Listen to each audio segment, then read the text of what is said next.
is no doubt that Jesus was unique from a lot of people's perspective.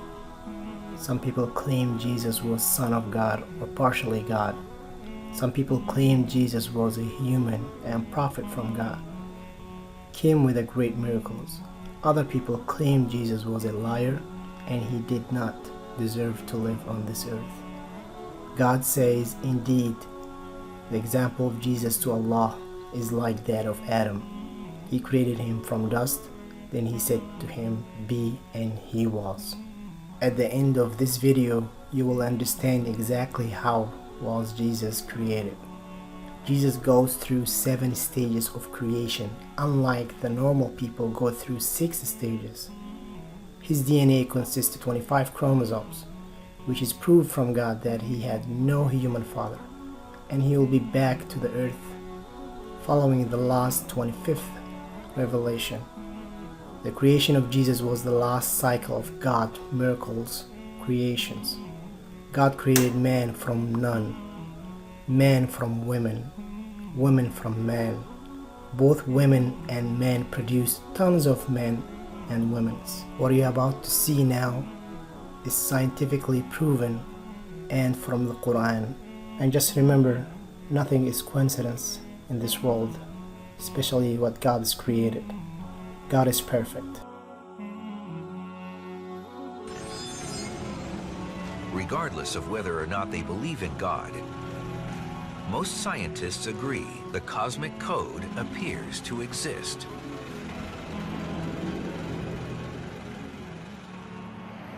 Everything in the universe is determined by the fundamental forces of nature. The strengths of those forces are characterized by numbers called fundamental constants that are so sensitive that if they changed by just a little bit, the universe as we know it wouldn't be here. For example, if the rate of expansion of the universe right after the Big Bang had changed by 1 part in a quintillion is 1 with 18 zeros after it, the universe would continue to expand or collapse back on itself, and none of this would be possible. To illustrate just how small a number 1 part in a quintillion is, imagine all the grains of sand on this beach. In fact, imagine all the grains of sand in all the world's beaches. That number's probably somewhere around a quintillion. In this analogy, if all that sand represented the rate of expansion of the universe right after the Big Bang, how many grains of sand would I need to add or subtract to wreck the universe?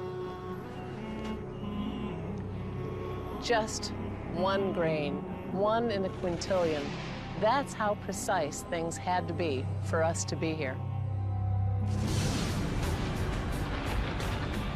But even though the Big Bang was perfectly calibrated, intelligent life would never have formed if matter had spread evenly across the universe. Had it been perfectly smooth, then there wouldn't be any clumps which would gravitate and form stars and galaxies. So we needed slight irregularities in the distribution of matter in the universe. Had those irregularities been much smaller, stars and galaxies wouldn't have formed. Had they been much larger, everything would have collapsed to form black holes. But even with the right distribution of matter throughout the universe,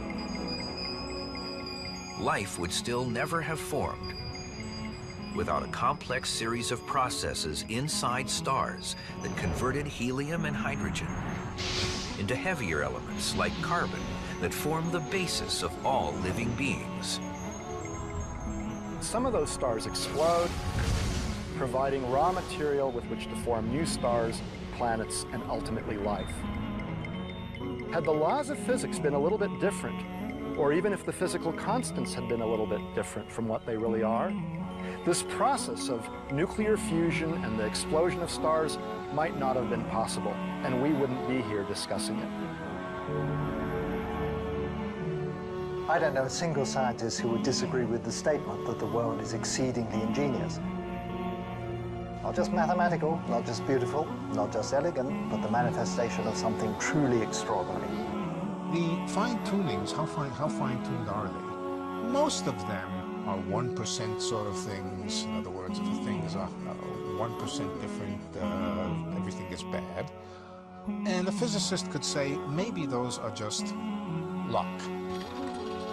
On the other hand, this cosmological constant is tuned to 1 part and 10 to the 120, 120 decimal places. Nobody thinks that's accidental. That is not a reasonable idea, that something is tuned to 120 decimal places just by accident. That's the most extreme example of fine-tuning.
Titled The Believers, from the 12th to the 14th verses, God is said to give a detailed description of how the human being is formed.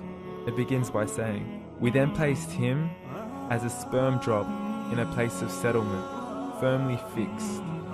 Then we made the drop into a alaqa." We will translate this word very soon. "And then we changed the alaqa into a lump. Then we made out of that lump into bones. And then we clothed the bones with flesh.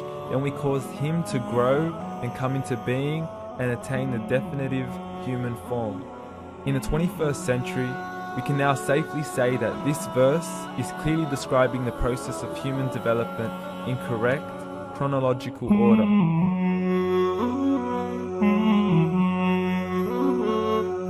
Descriptions of the human embryo in the Quran cannot be based on scientific knowledge in the 7th century. The only reasonable conclusion is that these descriptions were revealed to Muhammad from God.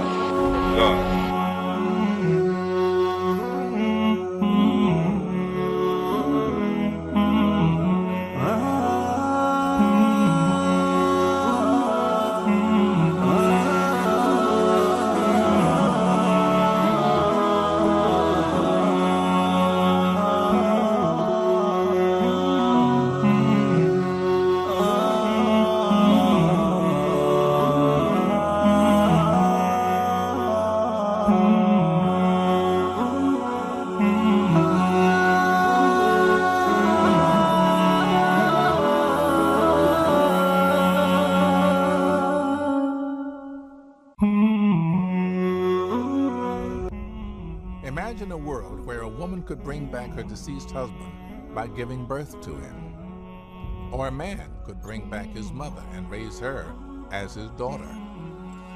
If we have a live-in cell of a dead person, certainly we could, in theory, clone that individual. We published a paper about a year or two ago where we showed we can actually now create human embryos that are genetically identical to a normal embryo. The only way you would really know whether you could clone a human being is to actually implant that embryo into the uterus of a surrogate mother. Of course, we cannot implant those. That would be considered unethical, so it's unclear whether or not they would give rise to a human being. Society has vehemently rejected reproductive human cloning. In this climate, it is extremely difficult for geneticists to obtain funding for their research. There is also a shortage of material. So one of the problems with human cloning is the supply of eggs. So with a mouse or a cow, we can get literally hundreds, if not thousands of eggs. We can go to the slaughterhouse, for instance, and get them for $1 each and get thousands of these cow eggs. With the humans, it took us over a year just to get 5 eggs. Even if you had the eggs, it could take hundreds of pregnancies to perfect human cloning, a process that could result in scores of babies with horrific genetic damage.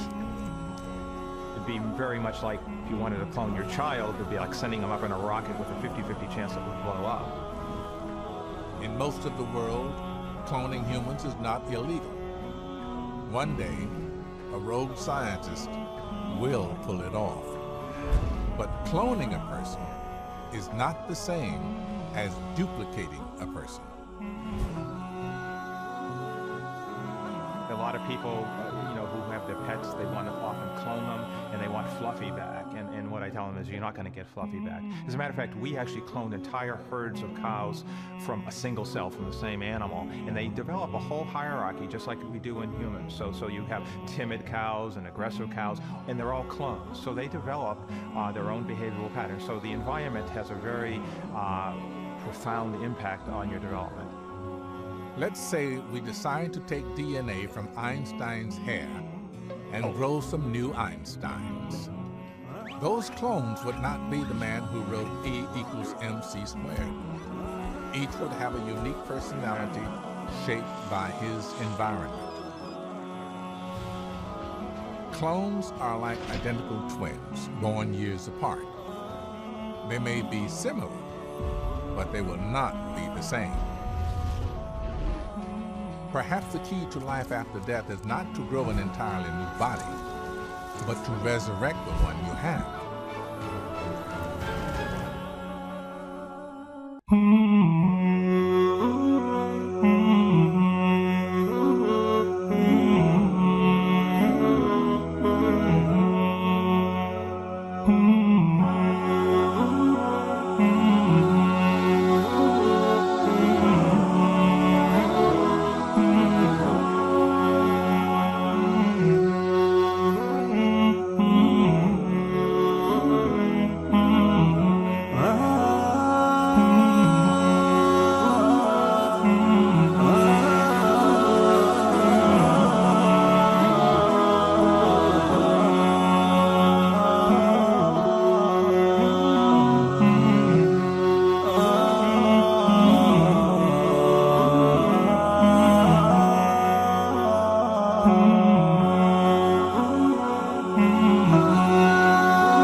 Bye.